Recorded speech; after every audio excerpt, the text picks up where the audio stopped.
Homeless Agency. Hey, Leslie, how you And doing? hello, I just wanted to thank everyone for being here today. And thank you for the intense work you do for our community members experiencing homelessness. And thank you for making time for this training with your busy schedules. We partner with Homebase for these trainings. Homebase is a nonprofit that specializes in training and technical assistance for homeless programs across the Bay Area and nation. And again, thank you for joining us today. I'll pass it over to Homebase. Thank you, Leslie. Appreciate that. Alrighty, so for today's agenda, we will have NovaWorks present first, followed by San Mateo Vocational Rehabilitation Services, Job Train, and then finally Homebase. Then after that, we'll have a brief 5-minute break, followed by a panel discussion, and ending with a moment for any questions. And now I'm going to turn on over to NovaWorks.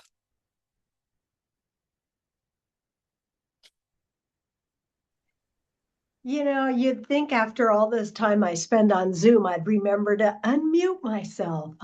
Good afternoon, everyone. I am Sheridan Smith from NovaWorks. I am the supervisor of career services, so that includes WIOA training, that includes all of our career advising and workshops. So I'm really happy to be here today. Can we switch to my slide deck now? Is that possible? Let's make it happen. All right. So, of course, these slides will be made available to you. And, you know, if that's helpful, as well as take questions later on. Really excited that we're coming together. I'll just say from a quick little philosophy piece is that I have noticed that work elevates almost everything. It elevates confidence. It elevates so many opportunities and chance to be more involved in the community and the economy. So I am really pro work, which is kind of hard these days because the labor market's a little rough out there. All right, so if you are not familiar with NovaWorks, we are the workforce development provider for San Mateo County and the northern part of Santa Clara County. Our offices are in Sunnyvale. However, we used to have an office in San Mateo. We do not currently, but what we started at the beginning of January is that at least twice a week, we are going out to some connection sites where people who are local in the community can meet us there. So, for example, we are at some of the libraries like Millbrae Library. We're at some of the adult eds like South San Francisco and San Mateo Adult Ed, and some places like that. So we are trying to make sure that that if people find it easier to come and talk to us in person rather than on Zoom, or they have transportation issues, we're trying to make that easier as we get out to all of the different parts of San Mateo. So a lot of our services are remote. I'll be real honest. We probably 80% of our workshops we offer remote. We have tried offering more in-person workshops. We always have approximately 3 to 4 workshops a week in person, but we find that actually most people want remote. But we do have in-person workshops. We have in-person career advising and opportunities for networking also. Nova's been around for longer than I've worked here, which is quite a bit of time, for 40 years. And people who join Nova, it's no cost to them. And really, we're all about helping people transition to new job opportunities. Obviously, when we hear of jobs, we will promote them. Sometimes we know of apprenticeships or externships and things like that. But we are not a placement agency. So that's always a good thing to know because we like to set expectations about that. In the slide deck, you will have access to our video that we show at our orientation. And I just thought that might give you a chance to see some of the people involved at NOVA and get a sense of what we are about. But I'm here, so I'm not going to show the video, but you all will have access to that. If I were to put down kind of where do we specialize, we offer a lot of career advising. And I'm going to go to the second one and then talk about them. We have about 20 different job search workshops. And we have workshops in interviewing, resume, but then we have a lot of other workshops, such as how to job search when you're a mature worker. What do you do if you have employment gaps? How can you show your skills, not talk about them? So we talk about task-based interviewing. How do you pass coding interviews? How do you pass when they want you to take some kind of exam or show work that you've done in the past? So we have quite a variety of there. Honestly, what works best is someone takes a workshop in a topic and then they make a career advising appointment to personalize it to them. Because that interplay of learning knowledge, but then actually implementing it is what I've noticed over the year really helps people gain some momentum in their job search. We do have employer connections and job leads, and we have a Sunday email and a Tuesday evening email, and we will push out on Tuesday evening all the jobs we've heard about, some of, what we know about the jobs and things such as that. So that definitely happens. And we are always, as I'm sure you all are too, but we are always sharing with one another what we're hearing and opportunities and leads as we can. One of the things that NOVA can do is provide skills upgrades and training through WIOA funding. And that has certainly been cut back for us. However, we definitely have training funding right now. And our training funding is available to people who were recently laid off. And, recent is like last year. And people who are low income. And this is a chance to update their skills so that they show that they are keeping abreast of what's going on. Not that it probably fits this topic today, but we have lots of people upgrading their skills in AI. But we also have areas where people can get in and start a new career. Accounting technician, truck driving, A and B class, medical assisting, medical records, things such as that. So it is, we have somebody unmuted. That always happens, huh? But it is a great opportunity to upgrade skills. As you know, if you stand still, you can get behind. And these skill upgrades are short-term training. I just had somebody, for example, who wanted us to send them to physical therapy school. We can't do formal degrees, we do certifications. And then last, we have a robust website with lots of resources available. I'm going to attempt to go there and let's see, someone tell me if they see, give me a thumbs up if you see our website. Okay, thank you, Kenya. I always want to make sure. And I wanted to show you just a couple of things from our website that might be helpful. We have what we call industry trends, and these are labor market information sheets. And so it'll show you what's really happening in those fields. So I'll just take the mental health one, for example. Like there's quite a few jobs available in behavior technician. So we update these a minimum once a year. This one's being updated right now because the world changes fast. So we have some great advice around what it takes. We give some suggested occupations and how much you would make. Then volunteer opportunities, job boards, professional associations, and licenses, and where you can get training. So I really love our industry trends right here.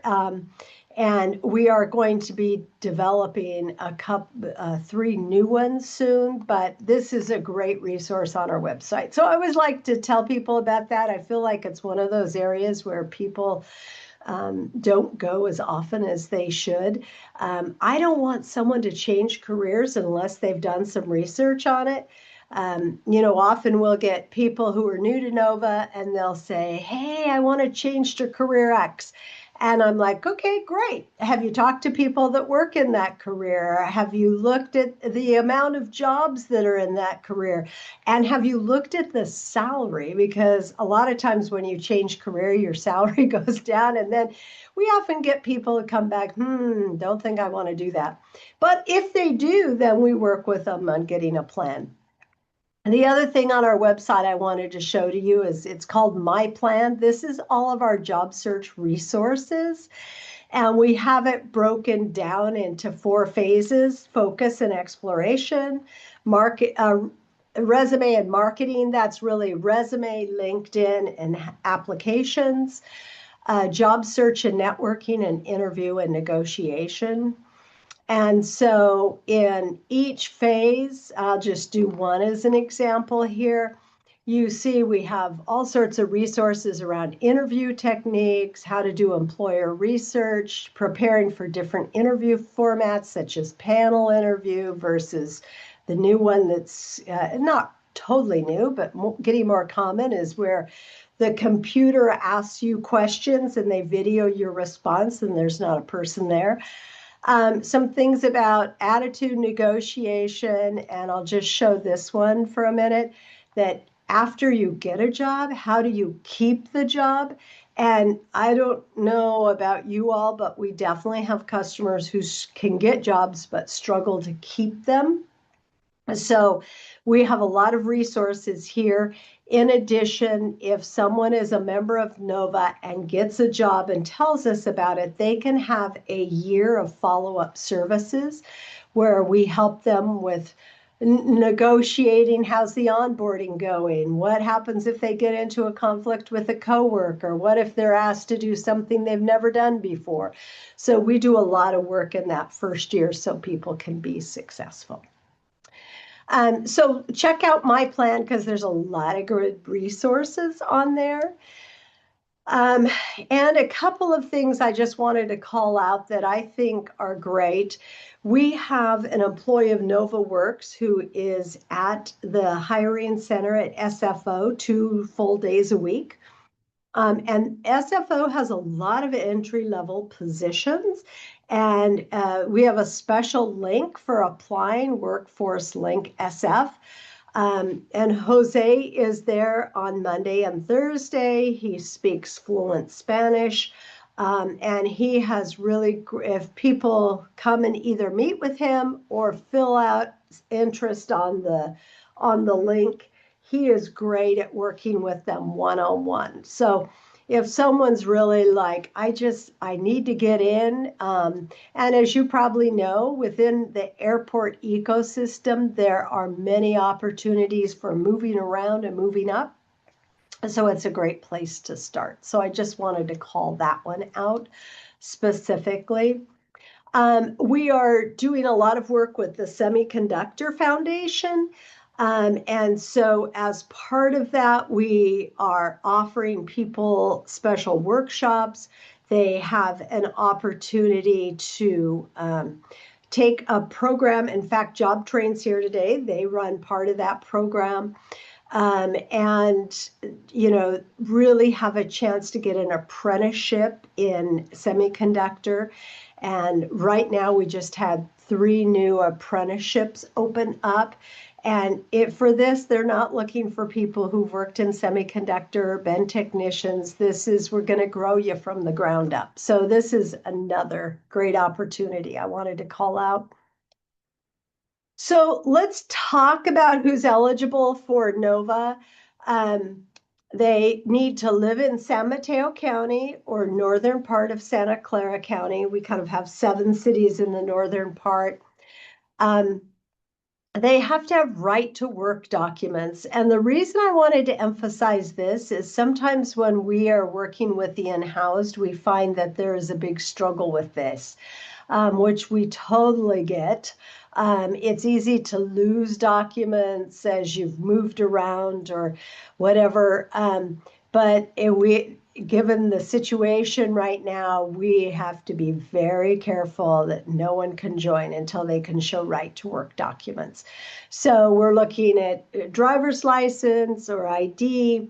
We're looking at social security card and or green card, passport, something like that. So that is a big deal. So just so you know, that has been a struggle with some of the people who wanted to join NOVA. And the last thing is they need to be to the point in their life where they are ready to job search. And we have really found they need some of those basic needs met so that they can focus on job search. Job search takes a lot of time and energy and emotional fortitude. I guess that's the way I'm going to put it. You hear rejection after rejection or just plain getting ghosted. So people need to be ready to job search. But if they're like, hey, this is my time, I really want to, all they need to do, and this is a live link, so when you get the slides, you're welcome to just take this and go right to the interest form and fill that out. And then I thought I'd talk to you about our process, because one of the things we hear from customers is your process is so long. But there's a method to our madness. So let me talk a little bit about the process to be fully enrolled. So someone completes the interest form, and then someone's going to call them. When they get usually within a day or two, they call and they ask the person some questions, make sure, yes, they're interested, and then they're invited to attend an orientation. That we have 2 in-person orientations a week, and we have 1 Zoom orientation a week. And then they attend that orientation. Once all their paperwork's in order, then we make an appointment for a job search plan. A lot of times people are like, I just want to do X. But we feel strongly that people are going to be more successful if they have a plan for their job search and they have a focus, and then they know how to match up NOVA's services with that plan. So that's what happens in the job search plan appointment. Then we ask them to take a workshop of their choosing, just because we found right away we want them to take a workshop so they get a sense of it. And then last, come back for career advising one-on-one. And I will tell you, most of the time when people come back for that career advising appointment, they're using the time to update a resume, work on an application, something very concrete. And our career advising appointments are 45 minutes. I don't think I said that earlier. The other thing that I might say is that sometimes people think a membership at NOVA is like a library card. It lasts forever. It does not. They need to use services at a minimum. That's not going to get you a job because it's too rare, but a minimum of 80 days. Because at 80 days, if you haven't used services, then it closes. So, and then people call, what? I'm closed. How did that happen? So it is very important to stay active. And then we absolutely love working with people and helping them do whatever it is they need to do. And so sometimes we have a lot of things that we do where we have partnerships in the community. And I thought I'd just give you 2 examples. Yesterday, I took 53 people from customers from NovaWorks over to the LinkedIn campus. They put on a nice event for us where they gave a presentation on how to make the best LinkedIn profile, how the algorithms work on the back end so that you can be seen when you're applying for jobs. And then they broke up into groups with product managers where our members got a LinkedIn review and also had the opportunity to just ask questions about job search. Yes, it was fabulous information, but the biggest thing our customers always tell me in the end is it was so good to be back in a work environment. It gave me hope. I'm refreshed to job search a little longer, all of those kind of things. Another example I thought I would give is we have a partnership with Tech Equity, and they are a nonprofit that is trying to make AI accessible to all people in this region, not just the tech workers. They have a fabulous conference they do every year, and then about once a quarter they do hands-on workshops. For the last 3 years, they have given any Nova member free admittance to their AI conference, AI Summit, it's called. And this year that was worth $780. So a big deal. And it was a 2-day conference. It included lunch, and our customers absolutely loved it. So there's a lot there if people get through the process. Sheridan, I just wanted to interrupt really quick. Yeah. We do have am a I over couple. time? Yeah, we have a couple more presenters to get to, so if you could I'm wrap so up in the sorry. next couple of Yes. minutes, that would be great. Thanks. Thank you. I get too enthused. This is my last slide, which is how can case managers help? Really help people fill out the interest form, guide them through the steps, and provide resources for gaining, not gaming, although gaming's more fun, computer skills. We usually refer people to the digital literacy program at JobTrain. So and I am happy to answer questions at a later point. But yeah, that was my last slide. Thank you, Garn, for giving me the reminder.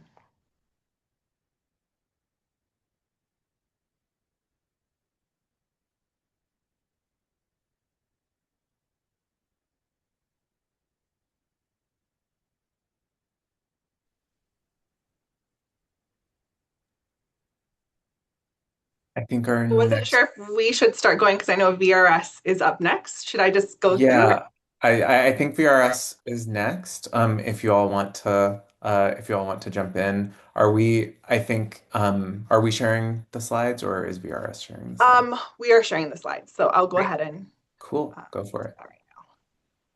Thank you so much.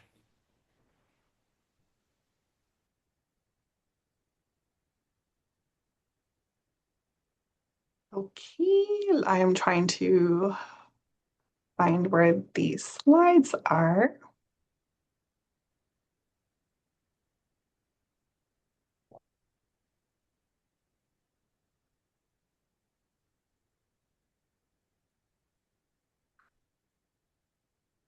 Okay, I have the PowerPoint up, yet there's no option to share it on Zoom. I apologize. Rosanna, are you able to share this slide? Kaylee, would you like us to share? Yes, if you could, that would be great. Thank you. Yeah. I can bring them up if you want, okay. Deborah. Okay. Oh, In the meantime, I'll introduce myself. Hi, everyone. My name is Kaili Crab-Cook. I'm the counseling supervisor here at Vocational Rehabilitation Services, and I'm joined with my colleague, Rosanna Castillo. Hi, I'm Rosanna Castillo, supervisor for VRS, supporting the support employment team. And so we're here to talk about our home program. I do see a lot of our partners and familiar names. So I know there's a lot of people who may not have heard of VRS and the home program, so hoping to share more information. The home program is a program housing and opportunities to maximize employment. This is a referral-based program. And our referral partners would be on our referral list. So I think Deborah is sending this to everyone after, and as long as basically the eligibility is if clients are a part of any of our home partners and programs, we get a referral directly from the housing case manager, and that's what makes someone eligible. So we serve all San Mateo County individuals. So if someone's living in San Mateo County, whether through the shelter or homeless, we will work with them. So this particular program is great because it specializes in working with the unhoused population. Services we provide, I think we're on the second slide. Apologize. Some of the services we provide vocational training, vocational assessments, general employment services, job development, job coaching, retention services. So what that looks like, when we get a referral, an individual is connected to one of our vocational rehabilitation counselors who will then reach out to them for an intake to start and engage the client in services.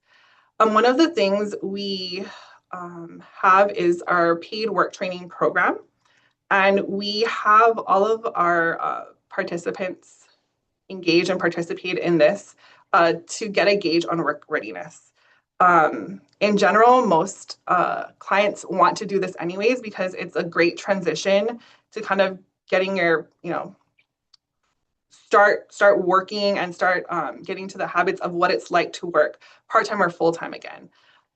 It also gives a chance for clients to really work on the things that they may need to work out in regards to like housing, but also be able to slowly integrate themselves into a working environment and make a little bit of money until we transition them into working with a job developer, for example, looking for employment. Our work training program pays $16.90 an hour. We do want clients to, one of the big things is we're wanting clients who are being referred to be ready to go in participating and engaging in services. Some of the things that we offer in addition to work training from the get-go is 6 months worth of bus passes. So if client needs help with public transportation, we can assist in that. The first 3 weeks of participation in our work training program, they are provided hot lunch. Our work training program is 3 months of training with a possibility to extend up to 6 months, depending on how well a client is doing in their work training program. We have 2 different types of work training options. We have our warehouse and we have food services. So if you have clients who have food experience, who want to try out food services, this would be a great place for them to start. We have a location here at Quarry for clients to participate in, as well as at the LifeMoves Navigation Center. We also are able to have clients work there, and they are also helping out with the food that's provided at LifeMoves. They do breakfast, lunch, and dinner there, so it's the hours vary from, I think, as early as 5 a.m. to, I believe, as late as like 6:30 or 7. In addition to our work training program, we do have assessments that clients can do. So if someone is unsure what they want to do, or if they are wanting more vocational counseling, and seeing like what possible careers they could be transitioning into, we do offer the WOWI assessment. It's an online assessment that blends your interests and abilities, and it comes out with potential options of jobs that they could do. And it's great because it's paired with ONET.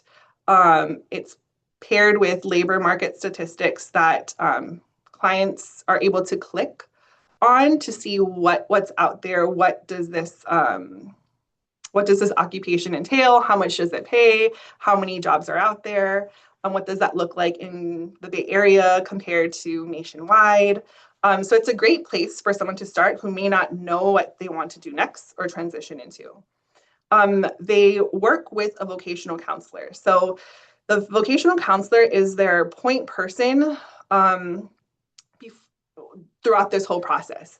So it's checking in, the counselor checks in with the clients to make sure that they are engaged in services.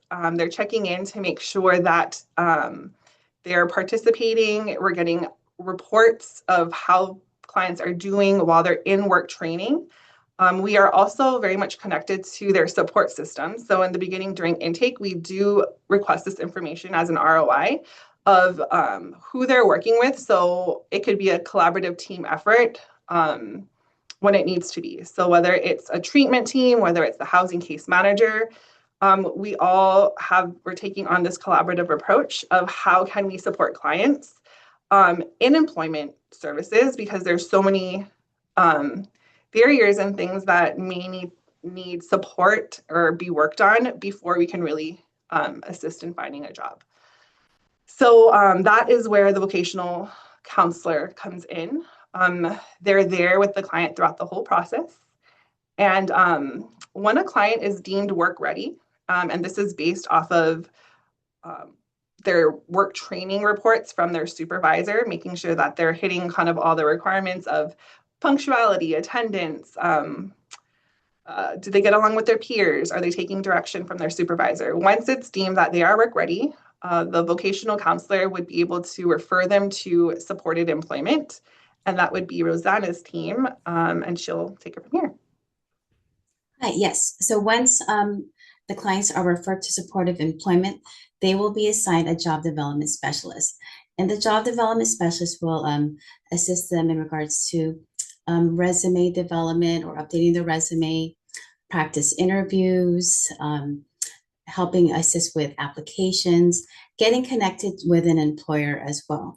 The more information you add on those referral, it gives us a better understanding of like what the clients are interested and everything like that. So if they have a resume, we can definitely do like job carving or make sure there's accommodations are supported as well.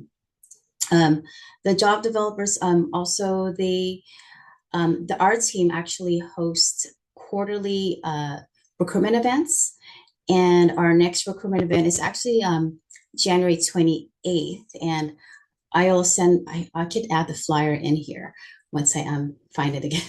But our next recruitment event is on January 28th, and it's going to be in our Belmont location. The job developers too, they work with employers in regards to job carving, as I mentioned, but accommodations. Once they are deemed ready, once they are placed, we offer job coaching. And the job coaching could be either on site, as long as the employer is okay with that, or off site. Again, we want to offer that extra support starting a new job, or even, as we know, some clients have never worked before or have limited work experience. There could be a lot of anxiety. So the job developer helps mentor them. They help give them, teach them about working with their colleagues, or even like they work on how to talk to their supervisor. So we want to make sure they have that support. So we want to make sure that's support there.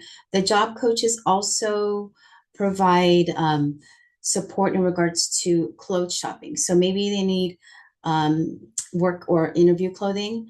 They are there to assist the client in clothes shopping. I also have an employment service specialist as well. They do similar to what the job development specialist does, and they do like resumes, interviews, and assist with job applications. I know I only have a few minutes, so I will bring it back to Kaili.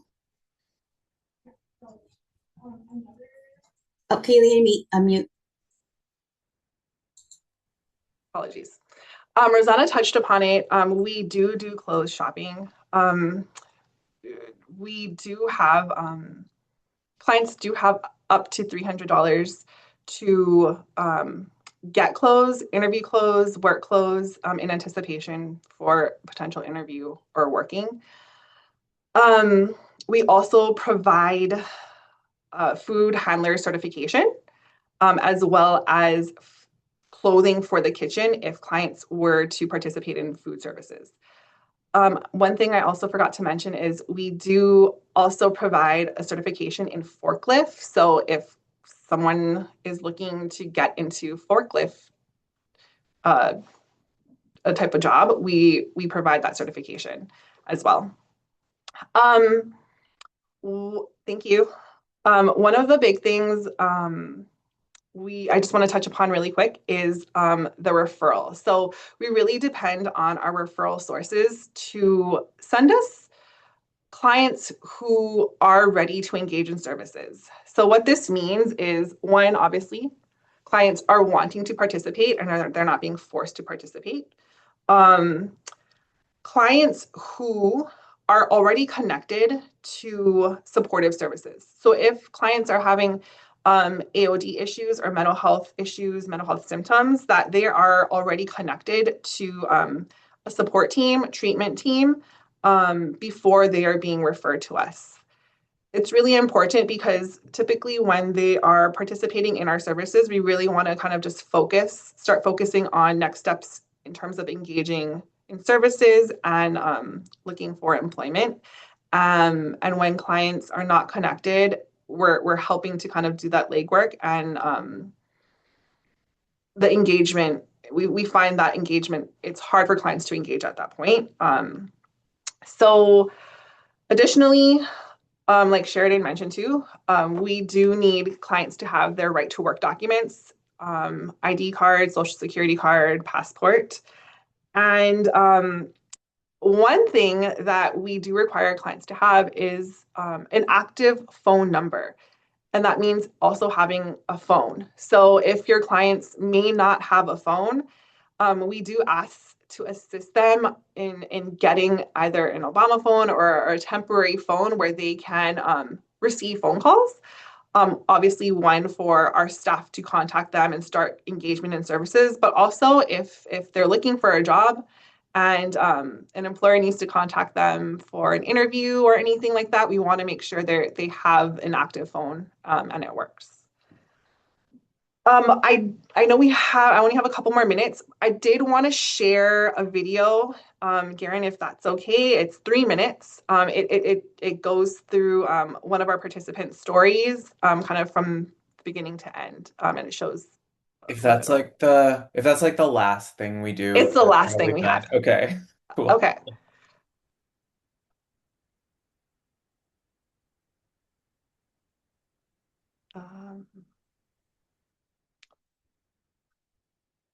Oh, of course, it is also not. Okay. Well, Rosanna, would you happen to have Sean's video? Because it's not showing up as an option for me to share. It If you is, drop can I have access to? It won't let me. So you're both co-hosts. There you don't see like a share button at the bottom of I the see it screen. now. Yeah, okay. I see it now. make sure let to me- share with audio, put the toggle on. Okay. Maybe I should have done that first. Let me unshare. Hold on real quick. The toggle. I'm hoping that you can you hear it? No? Okay. Let me go back. Not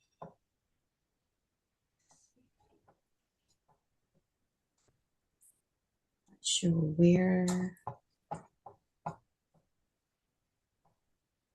Share sound. Okay. Can you hear it? My name is Sean McGregor. I Yes. participate in the Home Food Service Program. Without it, I wouldn't be here today. It is basically like the perfect way of like shoehorning you into society again. The Home Food Services Program provides several opportunities for our clients. Some of our trainees are coming in with no experience or limited experience and get to learn how to work in a kitchen so that they can find a job that they can retain, that makes enough money so they can be housed. When my grandma had a stroke, she was paralyzed on half side of her body, so I moved in to take care of her. When she passed away, which was very sudden, I felt myself like unhoused, and because it was so difficult to find a job at the time, I found myself basically sleeping behind like the Safeway, and I was struggling to find food, panhandling to survive to the next day. I ended up calling the church we used to go to. It got me in contact with the Navigational Center, and from there I was able to reach out to this program, and from that point on, honestly, life just kept going up and up.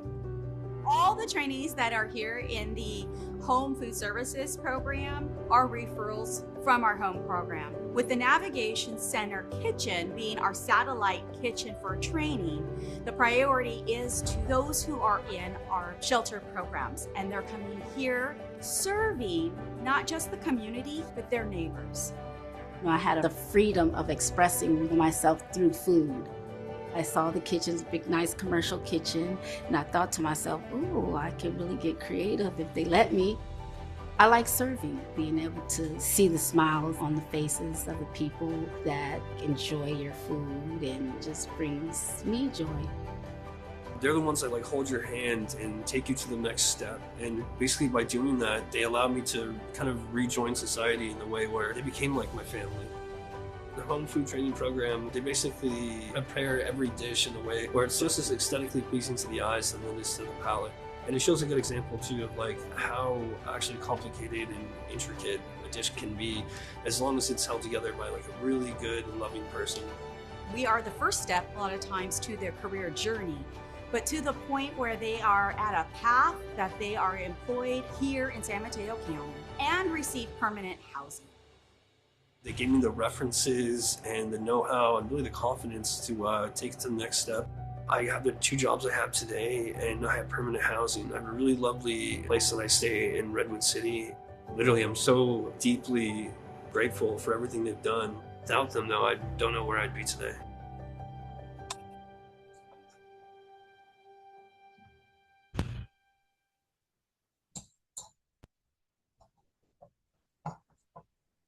Okay, I think that's all for us for now.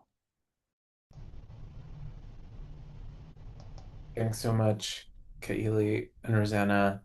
I think next up we have Job Train. All right, thank you.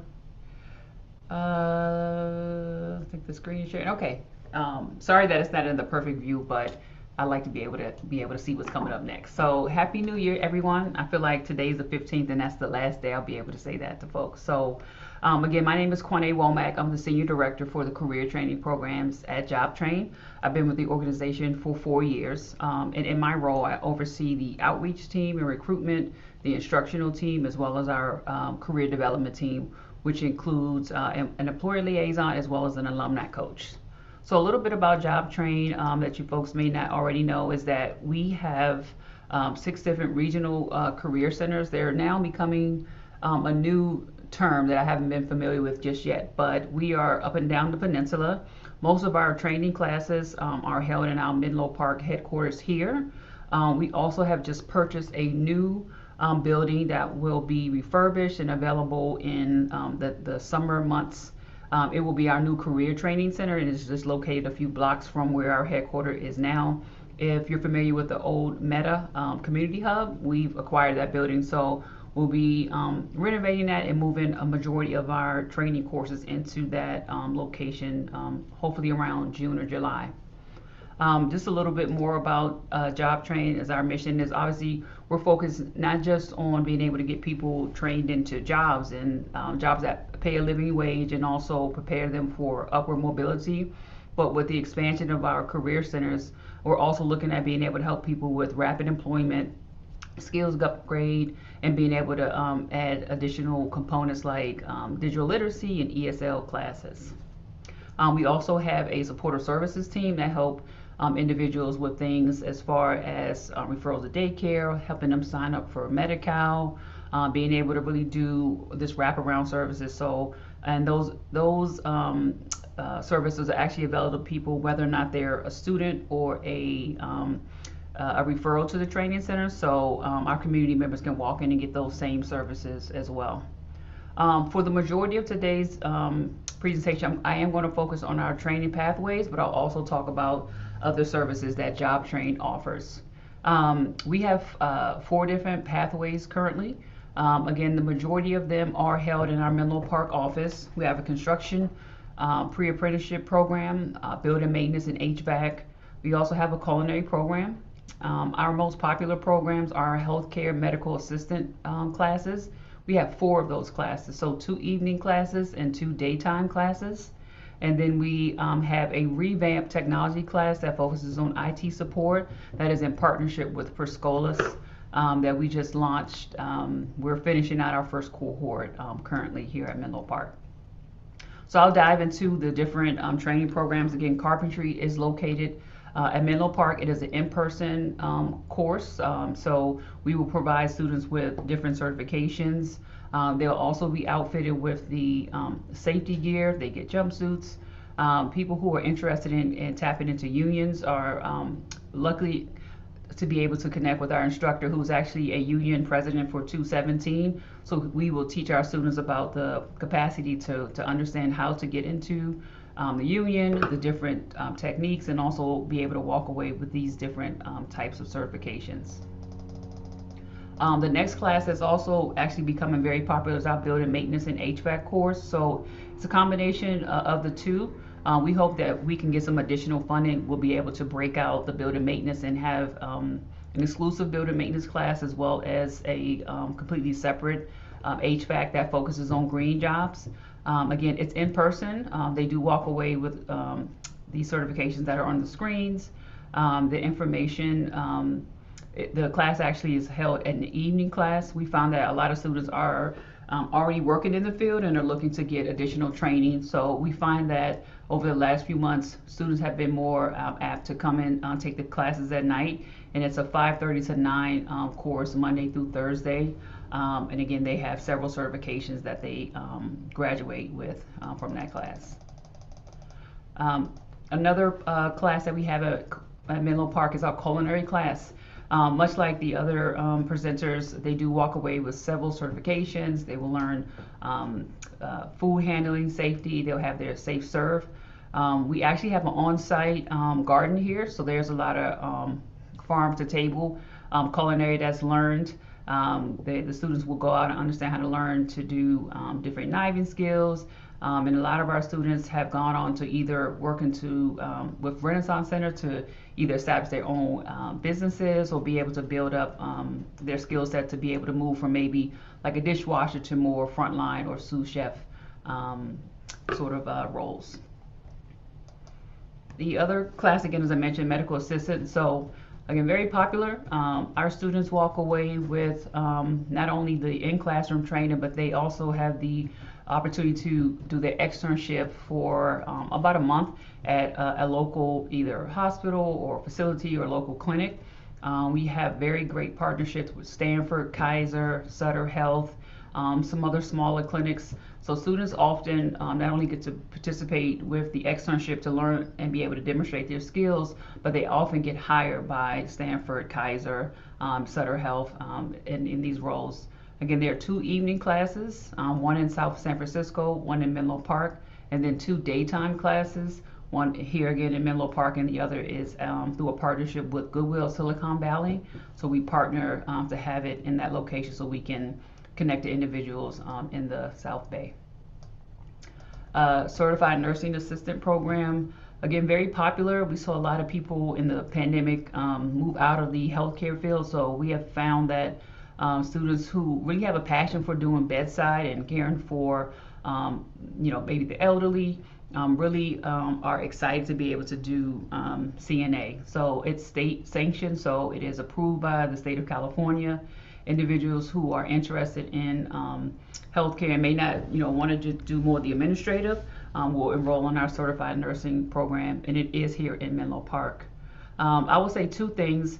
The culinary class, the certified nursing assistant class, and our carpentry class do not require that you have a high school diploma. So that's something that's unique to the programs. However, we do encourage students to obtain their high school diploma, but for the enrollment requirement, it is not something that they have to have. We also have 5 keys on site here at Menlo Park, as well as in our San Jose office, who can help individuals if they don't have their GED or high school diploma to do dual enrollment or to earn it while they either going through the registration process or going through class. Again, I mentioned that we have a new partnership with Perscolas to do CompTIA. It is now a hybrid class, and that class consists of being able to connect with the Perscolas instructors. It is their curriculum.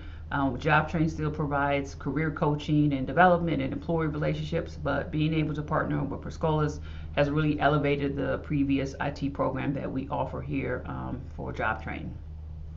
Like many other of the organizations, there is a requirement to provide right to work documents. If individuals don't have that information, we do, again, with our supportive services team, are able to either steer them in the direction of being able to obtain documentation, or at least connect them with the organization who can help support them, or may not require that for training. So it is something that unfortunately that we have to abide by. Again, because we're out of the pandemic, but there's still requirements for our CNA and medical assistant classes to have a COVID vaccine, which seems crazy, but because some of our facilities require it and some of them don't, we have to go with the higher standard. So currently right now, folks do still have to have a COVID vaccine for our CNA and MA classes. CNA, they're actually going into the skilled nursing facility, so we want to make sure that they're protecting their patient as well as their self. So that can be a little controversial for some of our students, but it is something that we have to ensure that we abide by. Job Train is ADA compliant, so we want to ensure that if individuals need support, whether it's with additional devices or being able to have a plan, we recognize that our average age of our students is about 27. So people may not have IEP, or they may have had one in high school or junior high school. So we really just try to work with the students to understand what they may need and what we can provide, and really try to understand what we can do without going through a whole bunch of stuff as far as like documentation and making sure that we can provide reasonable accommodations. Again, our additional services that we do have career centers. So if students are not ready or may not have their information, or they may not have their right to work documents, we can refer them to our career centers. And that's again for like rapid employment. So if you can't necessarily at this time take a 11 or 16 week training program, then you can always connect with our career centers, and we have a fairly smooth handoff. We also have the unique sort of privilege to have an on-site preschool. So we do have availability for our students and community members and our clients to be able to bring their children here. They have to go through the standard process. They don't have to be potty trained, which I just found out. And we do have donors who actually will provide a lot of the fees on a sliding scale. So some of our students will pay a lot or pay little to nothing for the opportunity to have their students here with our daycare. We do have openings now. If you're interested, you can go on our website or give us a call if you have individuals who are interested, and I believe the age is 3 to 5. We also have some educational partners here within Menlo Park. Kenyatta College is on site. They have really vamped up how many courses they're offering here in Menlo Park. We are partnering with Kenyatta College and College of San Mateo to try to create articulation agreements for our training classes. So we anticipate within this year that students will be able to take job training courses and also be able to receive college credit. So we're pretty excited about being able to offer that opportunity and encourage students who want to continue their education beyond job train to be able to move smoothly into the community colleges, especially if as community college is still free. And again, just mentioning that 5 Keys is available here in Menlo Park. They're open 9 to 7 Monday through Thursday, and then they close on They close at 5 o'clock on Friday. Again, community members can come in. They don't have to be necessarily associated with Job Train, but Five Keys does operate out around Menlo Park as well as out San Jose Career Center. Daycare center, 3 to 5, toilet trained, but actually I just found out they don't have to be toilet trained, and immunizations, and again, it's based on income. We are on social media, so we're trying to get our social media game up. We haven't gotten on TikTok just yet, but on Instagram and LinkedIn as well, Facebook and YouTube. And that's it.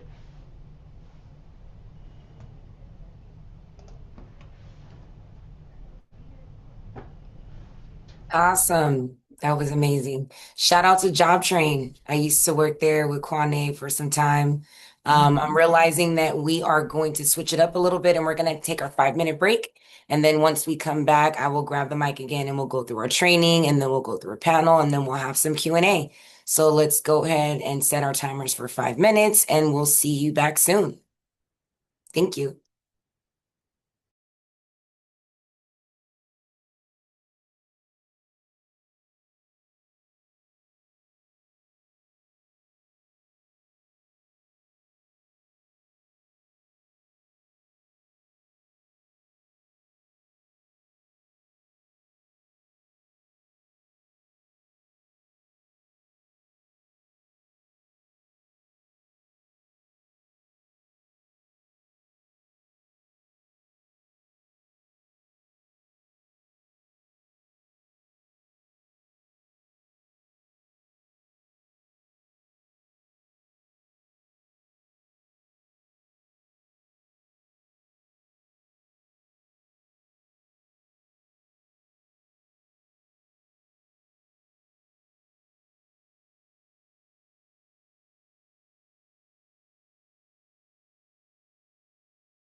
I'm coming to you live from Awesome. Thank you, Garen.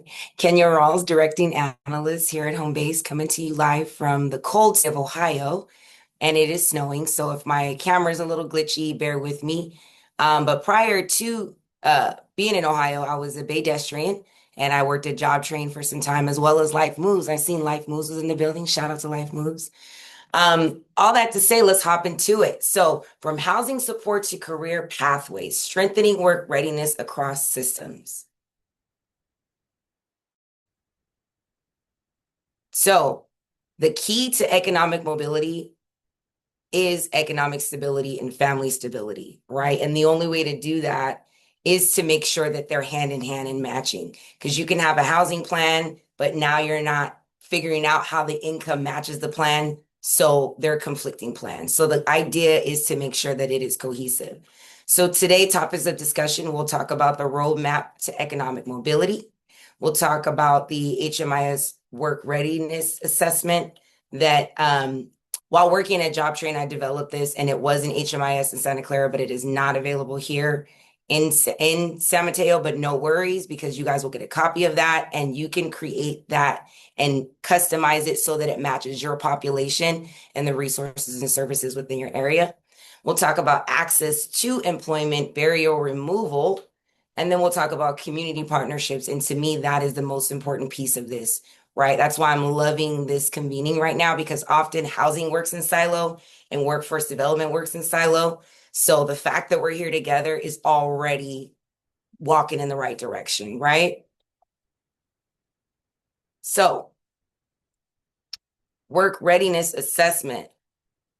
So the key to this is housing case managers need to have a fluid conversation with their clients.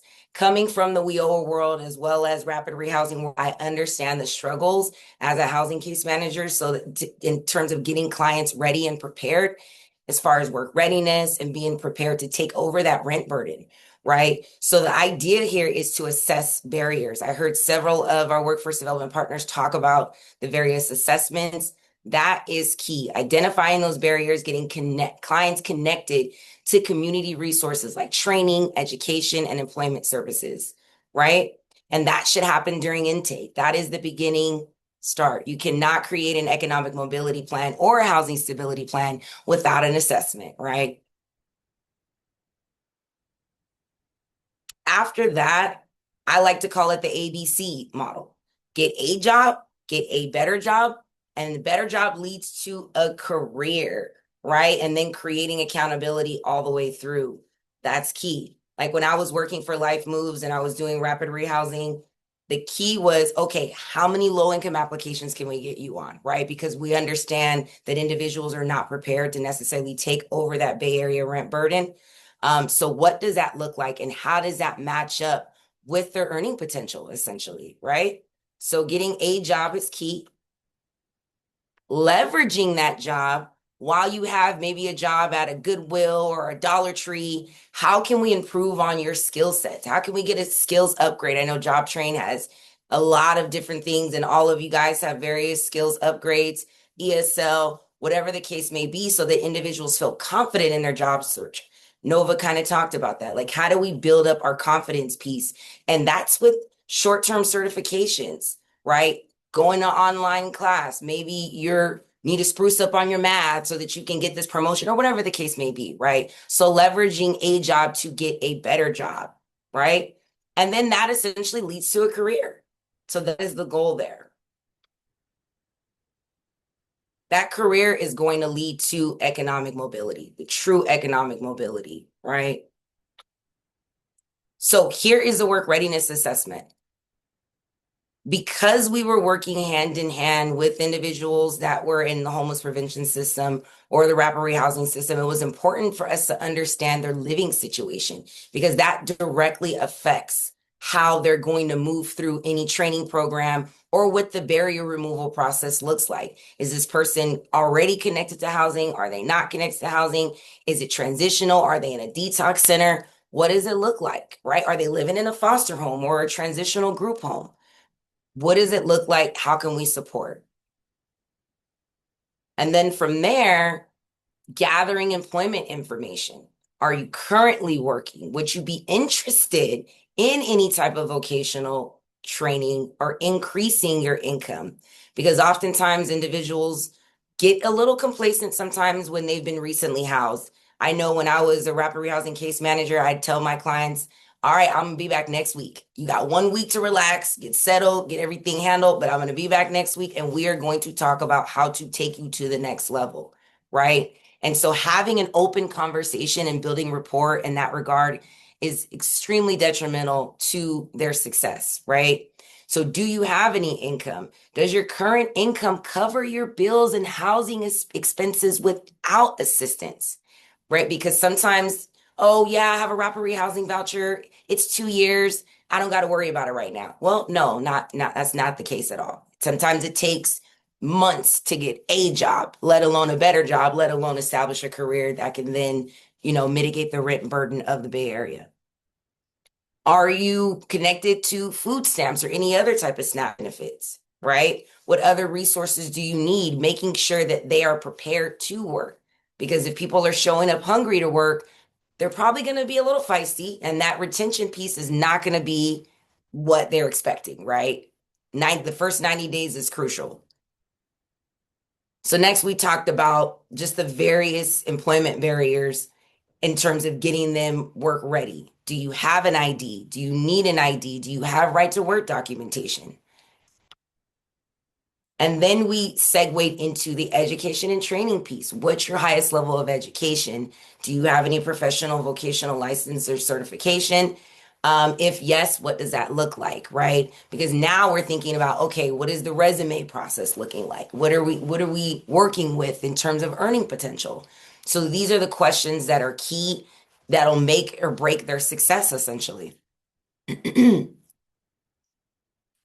And then we started to get to some other questions. And I developed this personally, and I really thought this through, just thinking about my work in both aspects of workforce development and housing, right? Was it employer initiated? Did you quit your job? If so, why? Was it because of physical reasons? Was it mental health? Were you pregnant? Were you in recovery? Was it because of housing, right? Oftentimes when individuals aren't working, we assume that they don't want to work or that it's their fault somehow. So actually having a fluid conversation kind of removes that guilt or the shame behind the reason why they're not working. And it opens up a fluid conversation in a trauma-informed way, which is really essential when we're working with the housing population, right? They've been through so much. Being homeless is a traumatic experience in and itself, let alone being unemployed, right? So having a fluid conversation. Was it your motivation? Did you not like to work? Did you not like the job? Was it the scheduling? Were you too busy? Maybe you had childcare issues, right? What was the reason why? Why aren't you working? Was it compensation? Was it not enough money to cover your bills? Was it insubordination? Was it an interpersonal conflict, right? Were you fighting with your colleagues? So talking about that and really banking the why, right? With the mindset of how can I help this client remove these barriers, right? Maybe they need to go to some cognitive behavioral therapy. Maybe they need to talk to somebody about it, you know? I used to tell my clients, look, you're not going to like everybody at your job, but you're going to want to just deal with it sometimes, right? Like, how does that look? You might not like your boss, but you still got to pay your rent. You still got to take care of your kids and so on and so forth. So what does that look like and how can we assess, right? Housing transportation was another major barrier. Do you need transportation? Is your car broke down? Like, what is going on there, right? Also, in the last 7 years, have you had any legal issues that might hinder your hiring process? And the idea was to get all this information, based off the information, connecting them to a solution to mitigate that barrier. That is key. Oftentimes, clients would put, yes, you know, they went to jail 20 years ago, and that's not even showing up anymore. And they're telling on themselves. Now they're shooting themselves in the foot for a good job, right? So having a fluid conversation of what that looks like. Then we talked about work preferences, which oftentimes I feel like this conversation gets dismissed. Like, do you like working alone?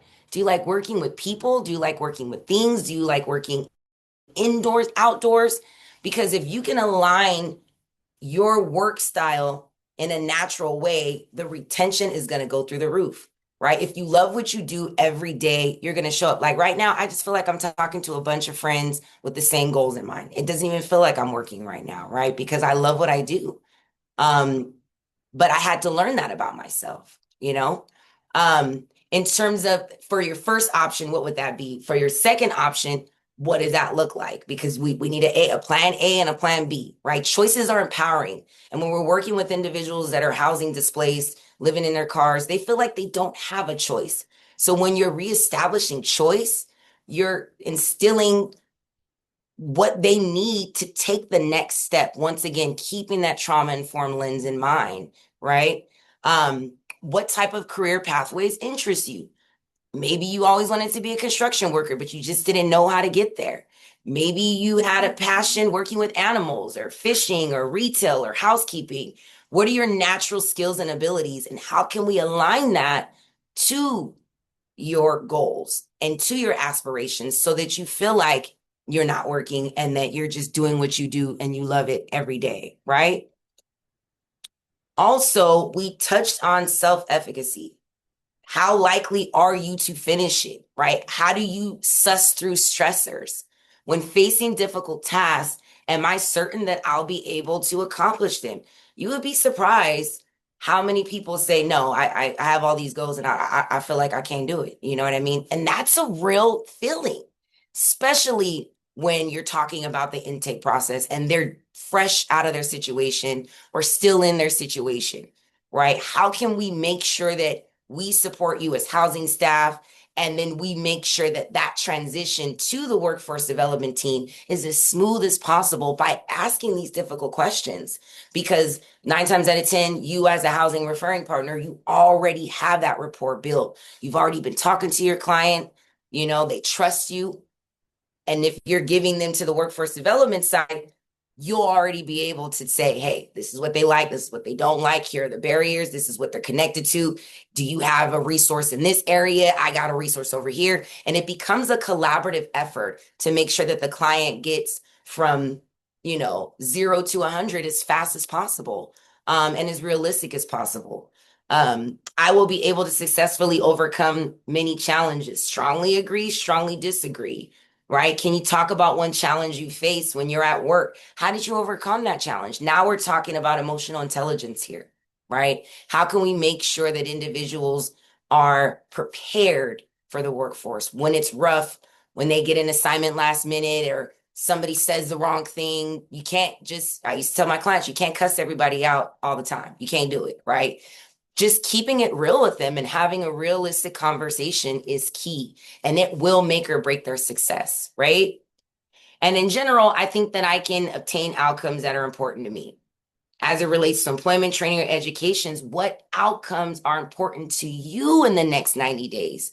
When you're case planning, when you're getting a housing stability plan or a economic mobility plan, it's important for clients to have a jurisdiction in terms of what they feel like is important to them. And I would ask clients, when you wake up in the morning, what's the first thing you think about? Whether good, bad, or ugly, right? What does that look like for you? Okay, so we need to start there, right?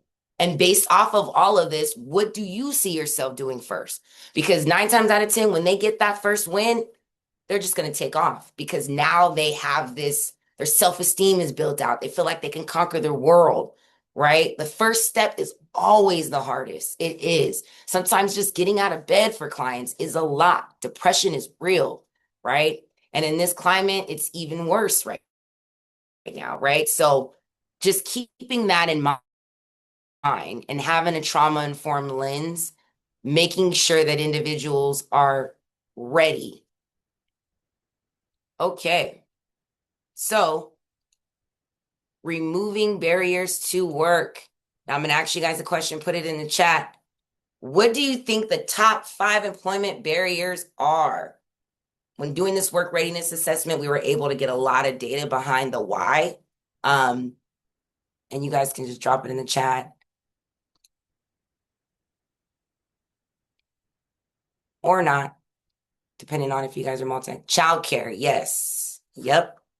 That's a big one. That is a big one. Yep. Lack of housing, legal documents. Yep. You guys are spot on. Background. Yep. You guys are spot on. So yeah, childcare. That was a big one, a huge one. And I know when I was working in the San Jose Career Center, we have partnerships with the YMCA and the YWCA, and we were able to get people connected, right? Job Train has childcare. Community partnerships are key. And it doesn't have to be a formal MOU. It could just be a cold call. Like, look, I got a client. This is the situation. We're in the job search, right? Just keeping it real. I don't know how many times as a case manager, I had to pick up the phone and just call around, right? Squeaky wheel gets the oil. Sometimes you got to do that grunt work. Criminal history. I believe somebody said that. Most definitely. We had partnerships with legal aid clinics and the San Jose State Expungement Program. And I don't think it's Santa Clara specific. I think they help anybody in the Bay Area. And we would try to help people, get their records expunged. We would also pay to get their fingerprints done so that they knew what was on their rap sheet. I remember a client saying, I'll never get a job. My rap sheet's too long. We pulled that rap sheet. It wasn't even as long as they thought. And so immediately their self-efficacy and their confidence went through the roof because that was half the battle for them. They were avoiding it because they thought that they just didn't have a chance, right? So that is key. No GED, no vocational training. A lot of times individuals are a credit or two away from getting their high school diploma or GED. Partnerships with Five Keys, amazing. And they actually at Five Keys, they've been able to incorporate lived experience as an elective so that individuals can get their high school diploma virtually. And that is an amazing lift. And when you're talking about confidence levels, that's going to bring it through the roof, right? Transportation, somebody else said that, most definitely. We had partnerships with the Uplift Pass and, various, if individuals were currently job searching and we had supportive service funds, we would pay for Uber rides because sometimes the bus system doesn't work in tandem with the way that, if it's an 8 o'clock in the morning appointment and they're way over here and they live over here or the shelter's over here or whatever the case may be. we would try to help them at least get to that first step. We work with maintenance for moms. Oftentimes people had cars, but they couldn't afford to fix them, right? So really, really just thinking outside the box to barrier removals, and that will directly affect their confidence level and their outcomes. And undocumented workers, for sure. So we worked with Conexión in Santa Clara County, and I believe there's a Mountain View Day Center as well that helps individuals that are undocumented, even getting documentation and just getting connected in a sense of community so that they know that there is hope and there is an opportunity to take it to the next level. So that's the how, right? How do we get connected? How do we do it? Strong community partnerships and resource connection. I didn't mean to do that thumbs up, but hey, it worked out. It was right on time, wasn't it? That's key, right? And it does not have to be anything formal. It could be cold calling, just on the strength of you being a good case manager and meeting your clients where they're at. We say that all the time, meet the clients where they're at. What does that really look like though? It's very cliche, but that's what it looks like, right? Pounding the pavement a little bit. So creative funding was key. We were able to, acquire some creative funds. A lot of the workforce development agencies we talked to today, they have various supportive service funds. And we found that the first 3 to 6 months was key in terms of employment retention, right? Oftentimes they'll get a job and then this pops up and that pops up. And next thing you know, they're quitting, they're ghosting. We would get calls from employers because we had employer partnerships. Hey, we haven't seen Johnny. What's going on? Oh, let me reach out to Johnny. This and this happened and now I'm stuck. Okay, Johnny, we got you, right? So having that fluid conversation at intake will help set it up once they do get into a training program, because even the retention for training programs, sometimes they will fall off and we would be in communication with their trainer like, hey, I pulled the attendance record. What's going on there? Can you send me the attendance record? And having this fluid communication and partnerships, that is key. So why? Why is this important? Well, the state of California, underneath Assembly Bill AB 1111, has already said that they are trying to break barriers to employment, right? So all of this will be embedded. If you like policy, some people do, some people don't. If you need this to leverage to your stakeholders, like, listen, this is a priority for the state of California. I'm trying to give you all the resources that you all need in order to do what you need to do. So ultimately, that's the why. Now, what tools? So I have put links here for you all for the California Workforce Development Board programs. And they have so many cool things, right? The High Road program, they got reentry program, just so many good stuff. Get connected, educate yourself, know what's out there. There's a lot of money out there to assist. It does not always have to be a COC funded thing. We can think outside of the box. There's funds in other sectors that can support your efforts, right? We got the CalFresh Employment and Training Program. If you have any clients that are on food stamps, there's a training program out there for them. Get connected. And if you're feeling froggy and you want to leap, you can sign up as a nonprofit to be a part of the CFET program. It's a reimbursable program. So, you spend down and you build back. But even if you don't, that's a good place to start to get connected. And they help with supportive services. They help offset all of these creative, solutions that sometimes takes a little bit of money, right? And we also have a professional development toolkit for people with lived experience.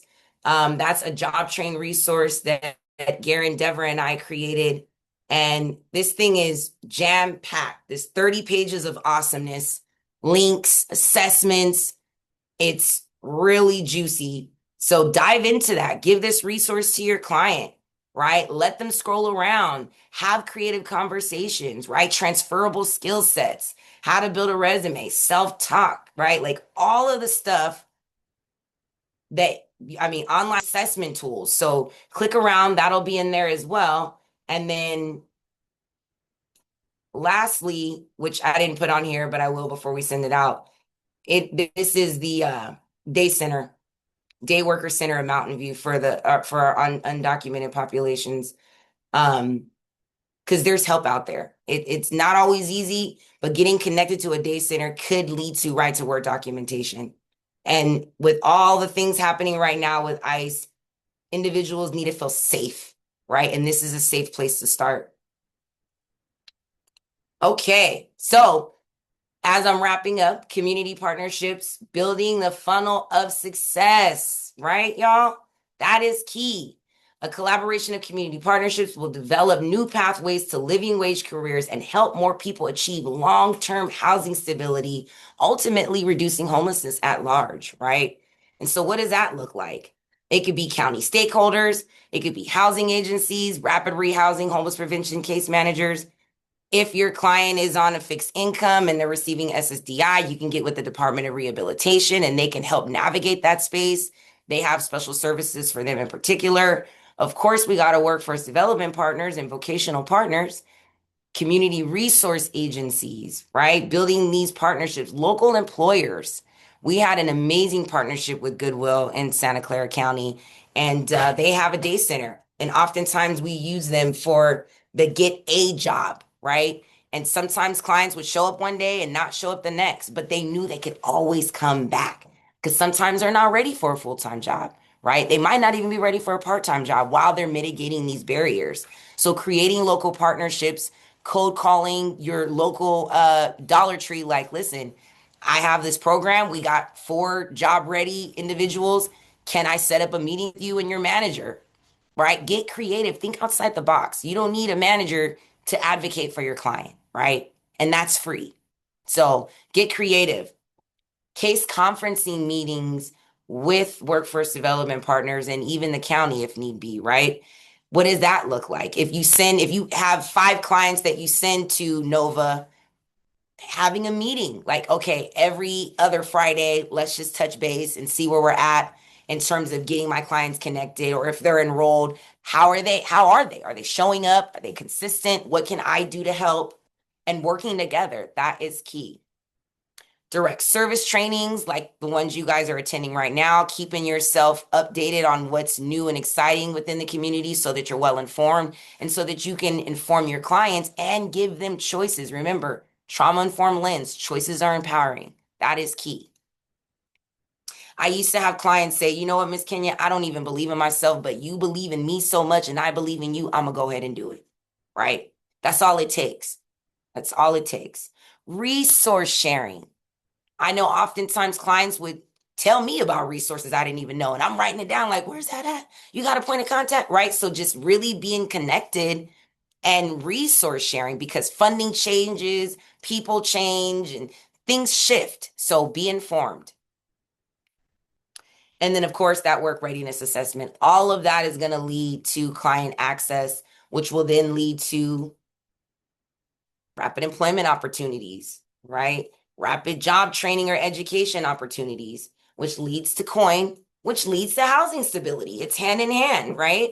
So that is key. Okay, with that being said, we are going to, well, thank you. Let me say that. We're going to open up for community discussion. But before we do that, I'm going to stop sharing. Lynn, do we have any questions that we need to circle back on? Yeah, we do have a few questions. So for Nova Works, are any of their folks still here? Yeah, I'm still here. Okay, so we have 3 questions. So the first one is from Sonia B. She said, does Nova Works offer bilingual services, specifically Spanish? Yes, we do. We have staff that speak Spanish. Okay, cool. And then we have a question from Angela P. That person said, what is the contact number? The interest form is probably the best, but I will also put our front, and I just put my information, but I'll also put the front desk so that you could always get whoever you need that way. Got you. And that person's last question was, what is the process to refer a client? Fill out the interest form. You are always welcome to email me that, hey, I'm referring someone. We'll watch out for them that way. I think it's what Kenya said. A warm handoff always is such a good thing. So if you fill out an interest form with someone, email me and let me know. We'll watch out for them. Gotcha. Thank you so much. So those are all our questions for NovaWorks. We have 2 more questions for VRS, and those are our only questions left over. Are there any VRS representatives here that can answer questions? Yes. Okay, cool. Yes. So we have a question from, and forgive me if I mispronounced your name, Leyensa B. And they said, can the clients be undocumented in order to participate? To participate, clients do need the right to work documents. Gotcha. So whether it's their social security card and ID or driver's license or green card, residence card, anything to show that they're able to work here in the United States. Gotcha. And we have a question from Miguel A. This is a 2-part question. The first part of the question was, how can an agency be a referring agency? That's a great question. I think Leslie's here. Leslie, would you be able to answer that if someone's interested?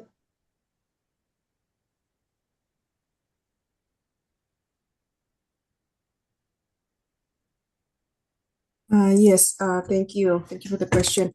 So the Center on Homelessness would identify a referring agency. It could be a homeless service provider, a shelter, outreach program, rapid rehousing, and they can we can be reached out to see if an agency will be able to be a referring agency. Okay, cool. And the second part of that question was, how can Fair Oaks Community Center / the City of Redwood City be added as a referring agency and added to the referral form? I can answer that. Yes, we can reach out to the Fair Oaks Community Center regarding their question. Thank you. Alrighty, and those are all our questions. So I'll pass back over to Kenya, and thank you. Awesome. So we are going to segue into our panel discussion. Not sure if there's a way to spotlight our 3 agencies. Maybe one of my teammates can try to figure that out while I pitch the first question. So what can housing providers / case managers do to support their participants in connecting to your programs and services? And we will start with NovaWorks, since that's the first one I see on my screen. One of the things we love is when a caseworker occasionally comes to one of the meetings we have with the customer. When we've had that happen, we get so much more traction, at least a phone call, but we love when they come together. Awesome. Okay, Jobtree. Oh, go ahead. Go, whatever. It's fine. Hey, sorry. I would just put more emphasis on the sort of that work readiness, having those conversations with clients when they're ready. It's always the best intention, and we never want to discourage people, but really having conversations about sort of the requirements, the standards, the location, the time commitment to understand how barriers can be mitigated prior to them enrolling in a class or even going onto a job site. So really being able to have the conversation to set expectations, reduce barriers, and level set, and then as that information seems appropriate, to hand it off to the person, the referring agency, so that they have that in mind, so the person is not regurgitating information over and over again. Amazing. Thank you. Go ahead. Yeah. Taking back off of Kwane, I would say the same thing. Work readiness, filtering clients to see if they are ready to work. One thing that's really helpful is connecting clients to any supportive services before they transition into working with our program. So whether it's either connecting or reconnecting them to mental health if they need mental health services, same with AOD services. We are willing and able to work with clients who have AOD issues and are in it, but are connected to other supportive services. And same with mental health. We know there's so many barriers and things are ebbing and flowing throughout their journey. So it's not that we don't want to work with clients who don't have barriers, but as long as there's other support systems that they're able to reach out to, that's super helpful for us.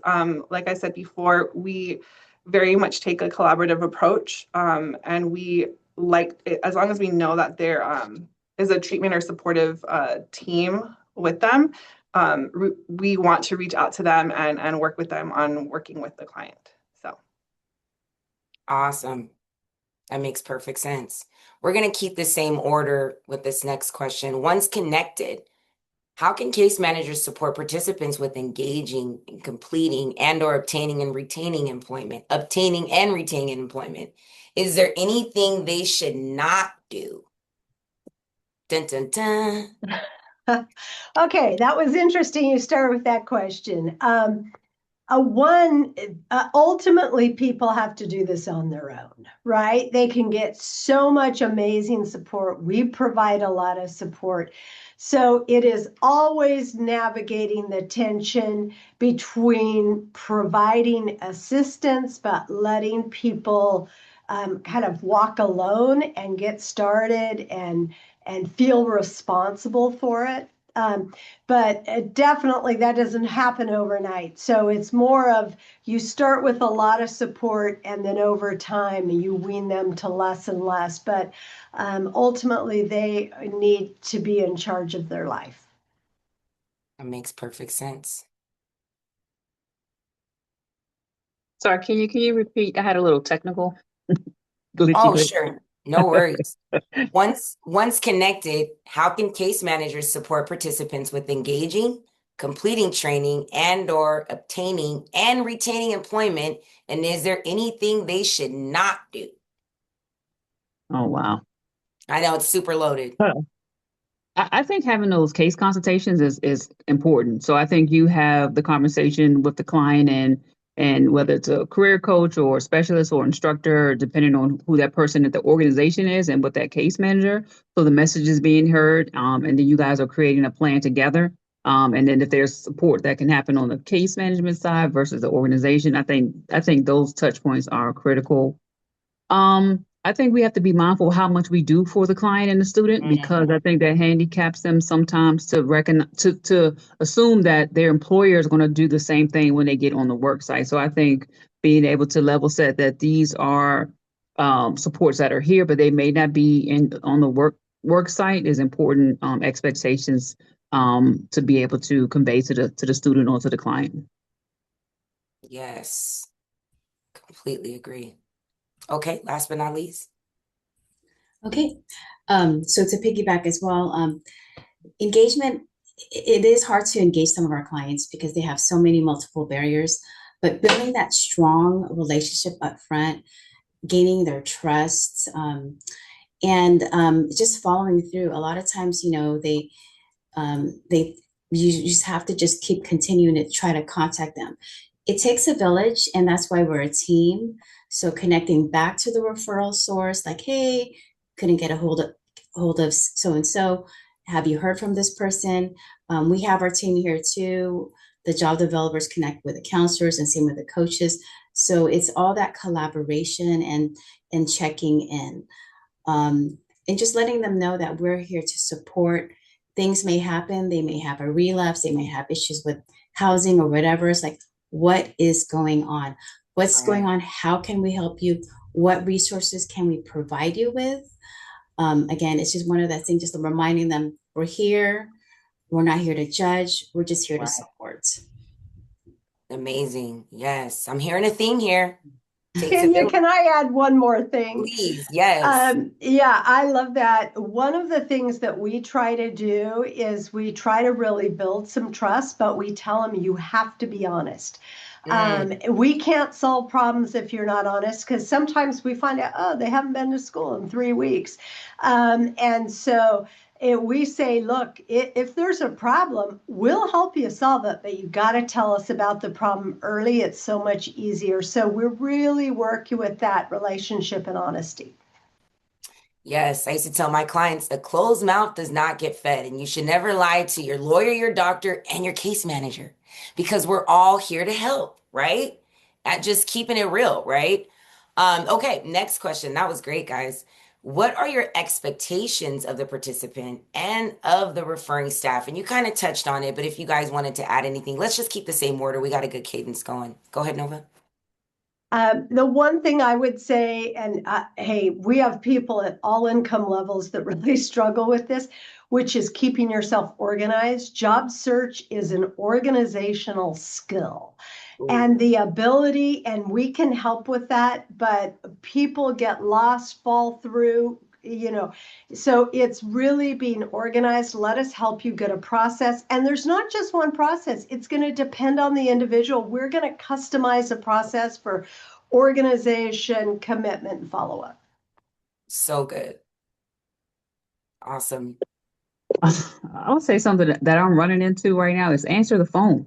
Answer the phone, answer your emails. It is amazing how often people are not aware. And I get it, the screening of calls and, we have all these technologies or whatever, but people are not available. When you are applying for jobs, there should never be a call that's unanswered, even if you think it's spam.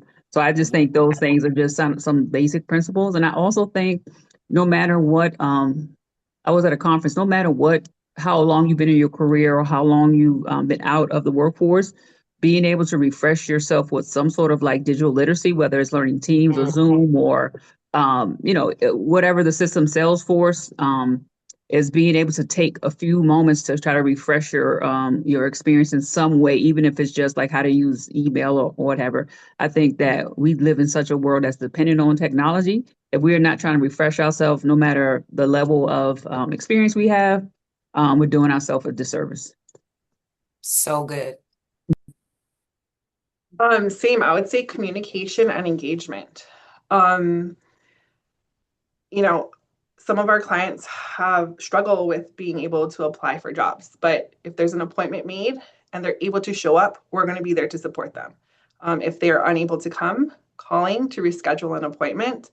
It's really all of these small things, which is the expectation. But if there's a will to want to work and there's engagement, showing up, showing that you want and you're open to the support, staff will always be there to make sure they're supporting and helping towards someone's goals. But we need communication and to see that someone wants to be there. So good. I know when I used to do intakes, I would ask my clients because oftentimes their phone numbers would change so much, especially when you're in the middle of housing transitions, right? I'd say, is there a person that you love and trust that you can give me their number as a secondary point of contact so that I can constantly, because what if a housing opportunity comes up, right? Like now what? Let alone a job or whatever the case may be, right? So thinking outside the box in terms of that trauma-informed lens when you're supporting your client is key. Okay, that kind of segues perfectly into this next question. How do you suggest avoiding participants fall through the cracks? It happens no matter what we try sometimes, but we do have people, especially if they're in training or some of our programs, we are in contact with them every 3 weeks. So we are definitely doing some things to track people down. And I just had to laugh about the one not answering the phone. It is an epidemic out there. It is. And we'll have something really good option for them. And it takes 4 days to get them. So that, and just telling people to be proactive, that don't wait for me to reach out to you. You know that you can always reach out to us.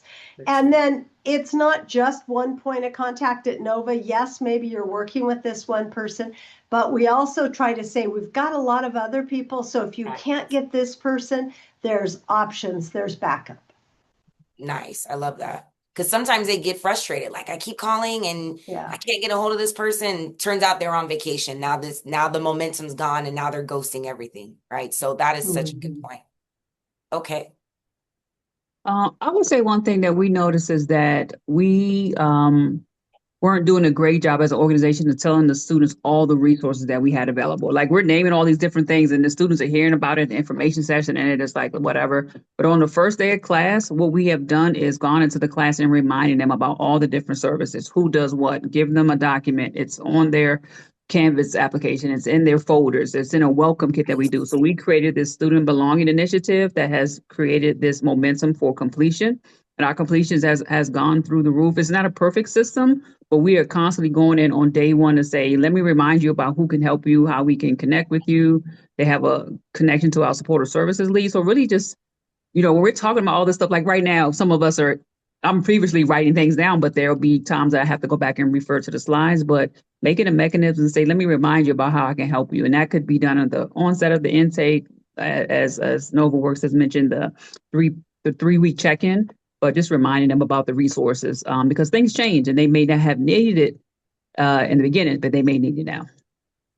And it's overwhelming at first, right? It's like, they're deer in the headlights, and half the time they can't even believe that they're there. So they're just like, I forgot everything. I'm just glad to be here, right? So I love that. I love that. Okay, next. Yes. So for us, it's like, make sure you schedule those follow-ups in advance. And sometimes you have to just give them the tools. A lot of them are not tech savvy, and probably teach them how to add that to their calendar. Our next appointment's here. Make sure they add it to the calendar. If they don't know how to use their smartphone, help them with that. And maybe a lot of times my staff, they do regular appointments. So they know like the time, the date, location is setting those regular appointments. Yeah. So they can't say like, what day is it again? And part of it too is staffing. It's that collaboration again, like following up to see what's going on, tracking them, finding the status, the barriers, the next step, which staff is responsible for what. So this way, they don't fall through the cracks.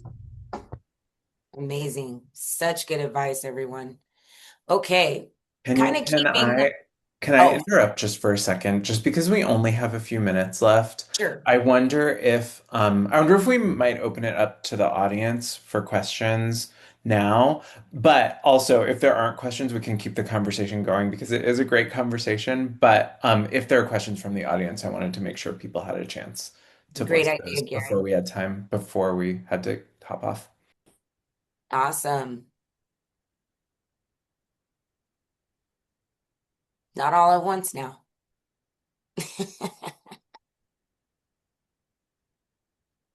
Feel free just to go off mute if you do have a question, or type it in the chat.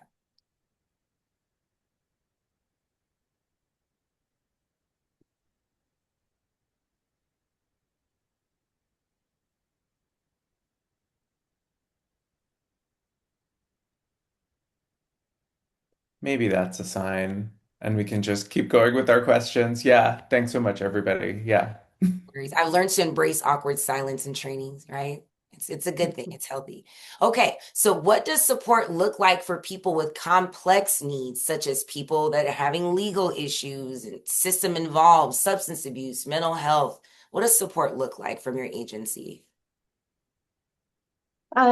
We don't provide too many of those. We do some supportive services, but we will refer out. But if there's one thing I've noticed with working is you can tell them a lot of resources. I've found that it's better to stack it. Let's solve this problem, then let's solve this problem and this one.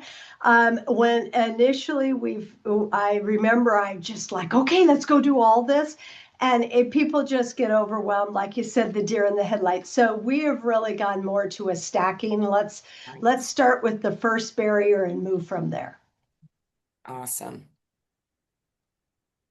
Ooh, I wish I could say that we have that down to a science, but we have a lot of resources. And, if a student is in a class, they have access to their instructor, their career development specialist, the leadership team, the supportive services lead. Then we added an alumni coach on the end, and now we're adding the mobility mentor component on there.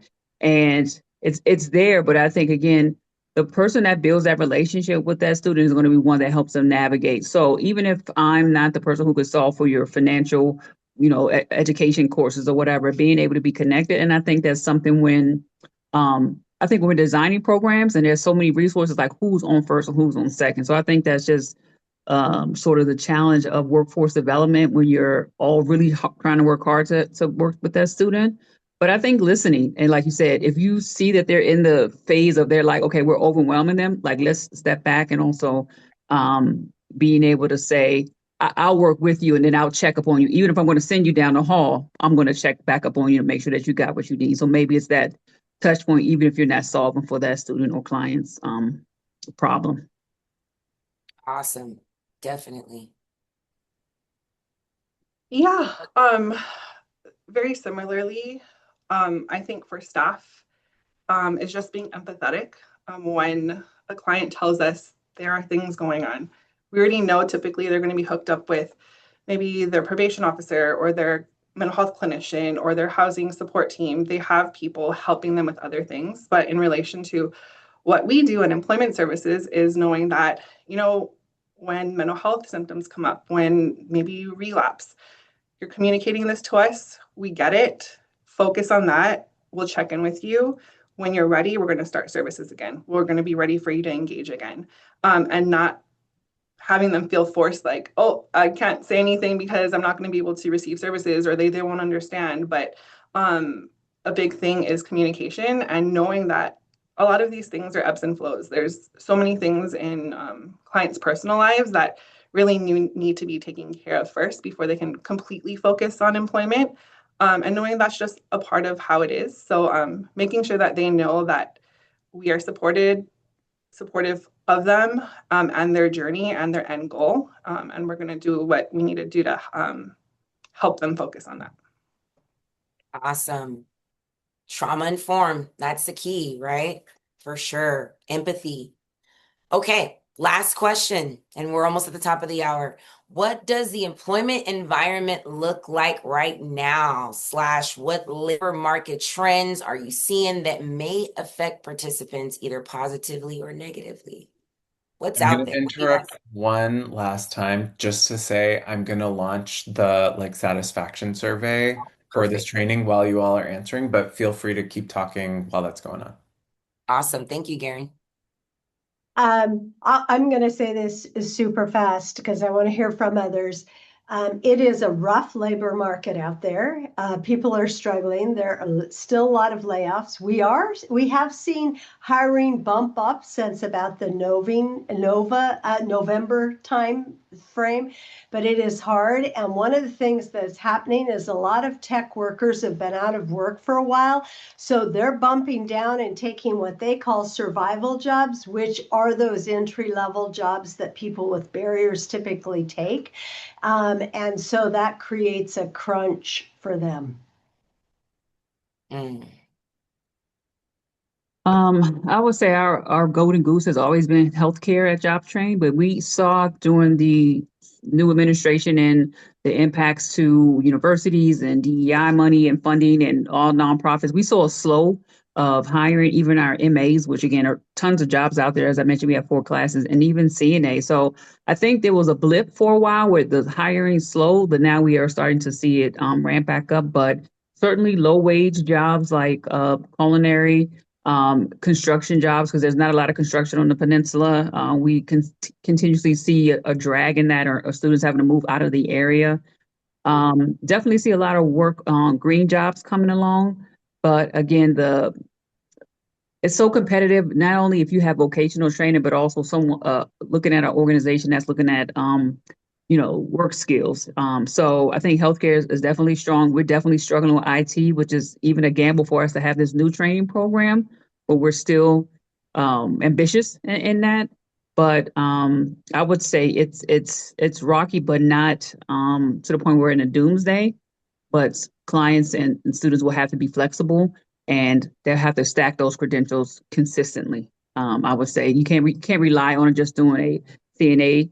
They should be looking at trying to become an LVN and a RN. So it's really moving people to the economic mobility, but also stacking those credentials so they make themselves even more marketable. Great. All right, last but not least.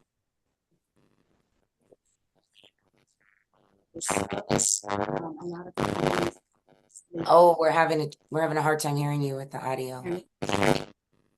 It's fuzzy. It was perfect the whole 2 hours, girl, and all of a sudden. Can you hear me? Yes. Okay, perfect. Maybe I'll talk louder. With the market right now for winter, usually the hiring is slow. A lot of companies are laying off because of the seasonal jobs. So again, it is slow.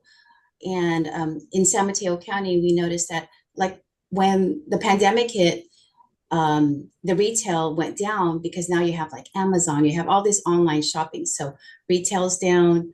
But here in the Bay Area, for some reason, food restaurants keep opening up. So food, now people are traveling. So hotels, they're hiring. So you have to look at those trends in regards to the market. The Super Bowl is coming up. So again, there's events that are going on in your area. You have to look for those different events that are hiring. Again, like the hotel, the food, accommodations, the airlines as well, the traveling. So again, it's going to ebb and flow.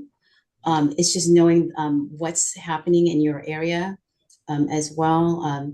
Again, it's going to be different for each region in a sense, but we're all interlinked in some way.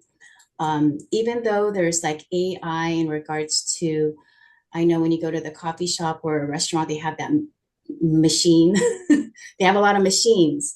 So again, you have to know what's going on in your community and how to job match your client as well. Again, it's just keeping up with the labor trends. And you just want to leverage other providers like we're doing now to say like, hey, what's going on?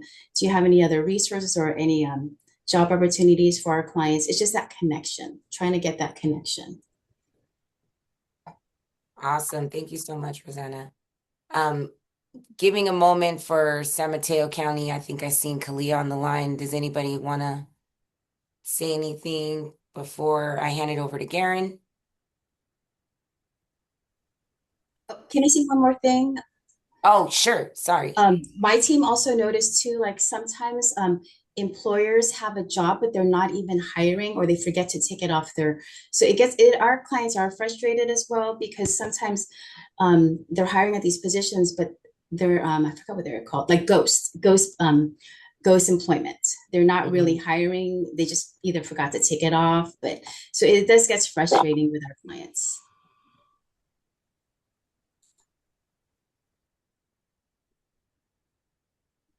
I think Awesome. I had also just a note. I think I had ended the poll by accident. So yeah, go ahead and keep doing it if you want. Yeah.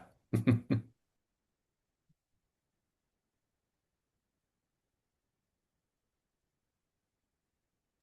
think we're a Awesome. few Well, this has minutes been over. Yeah, go ahead, Kenya. No, I was going to say this has been amazing. Thank you for all of our panelists. Thank you all for attending. This has just been super great. I love this is like my happy middle ground, having these two entities come together. I'm just super elated. So thank you guys for your time. Garen? That's it. Thanks, everybody.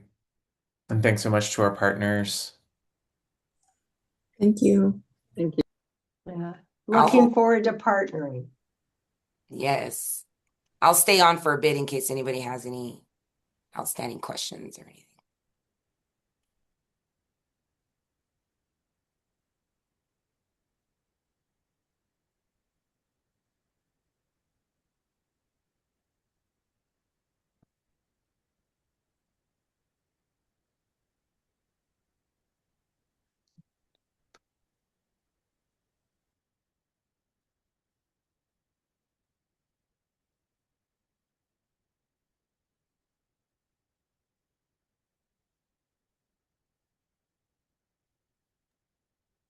Looking good. We might want to end. I think no one's gonna